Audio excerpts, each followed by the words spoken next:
शाळेत शिक्षिका म्हणून कार्यरत आहे आणि आमच्या शाळेत आम्ही एक नाविन्यपूर्ण उपक्रम सुरू केलेला आहे. जसं आपण विद्यार्थ्यांची प्रेझेंटी घेतो तर विद्यार्थी एस किंवा नो म्हणतात, तसे न म्हणताना ते अल्फाबेटिकली ऑर्डरप्रमाणे ते प्रेझेंटी देतील, त्या वर्ड्सनुसार ते प्रेझेंटी देतील.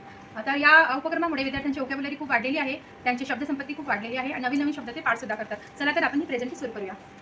आशिष, ऑल म्हणजे संपूर्ण. मयूर, BSC के डॅक म्हणजे मागं. सोहेल, CIRCLE सर्कल म्हणजे वर्तुळ. विनय, DECEMDER डिसेंबर म्हणजे डिसेंबर. अमन, DART म्हणजे पृथ्वी. मयूर, FAD म्हणजे शब्द. मयंक, DALL GALL मीन्स चिड आणणे. मृणाल, LOTR हॉटर म्हणजे शिटी. हर्षित, INDIA इंडिया म्हणजे भारत. अंश, अंश, जुलै म्हणजे जुलै. भावेश, माणूस. गौरी, KNEE म्हणजे भुक्का. राणी, LAME म्हणजे लंगडा. साची, मून म्हणजे चंद्र. तेजस्विनी, 90 म्हणजे 90. ऋत्विका, OATS म्हणजे शपथ. माही, PAW promise म्हणजे पंजा. माही, QUESTION क्वेश्चन म्हणजे प्रश्न. सुप्रिया, RACYAC म्हणजे पुराणा. शिखर,